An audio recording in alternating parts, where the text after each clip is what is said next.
China और America का झगड़ा तो हमेशा चलते ही रहता है, लेकिन इस बार चाइना ने अमेरिका को एक बहुत बड़ा डिप्लोमेटिक झटका दिया है।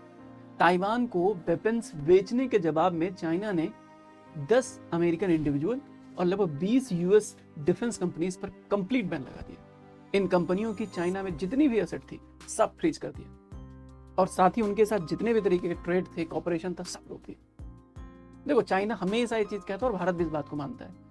चाइना का कहना है कि ताइवान उसकी वन चाइना पॉलिसी का हिस्सा है और किसी भी एक्सटर्नल इंटरफेरेंस की वजह से अपने कोर नेशनल इंटरेस्ट के खिलाफ उसको मानता है। यूपीएससी के प्रोस्पेक्टिव से ये इशू बहुत इंपॉर्टेंट है। International relation, great power rivalry और इंडो पैसिफिक जियोपॉलिटिक्स से डायरेक्टली जुड़ा है। इंडिया के लिए भी डेवलपमेंट बहुत ज्यादा इंपॉर्टेंट है।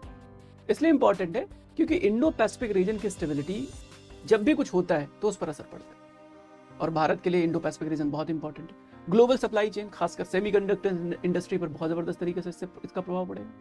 यूएस और जो चाइना की जो बैलेंसिंग पॉलिसी है, इंडिया के लिए ये बढ़िया मौका है यूएस की तरफ जाकर अपनी चीजें अच्छा बनाने का। India obviously one China policy को फॉलो करता है, लेकिन ताइवान स्टेट में बढ़ता टेंशन इंडिया की सिक्योरिटी और फॉरेन ट्रेड के लिए एक सेंसिटिव मैटर है। ये केस साफ दिखाता है कि आज की जियोपॉलिटिक्स में arm sale, economic sanctions and strategy signalling कैसे पावर बैलेंस को सेव करते हैं। Thank you so much.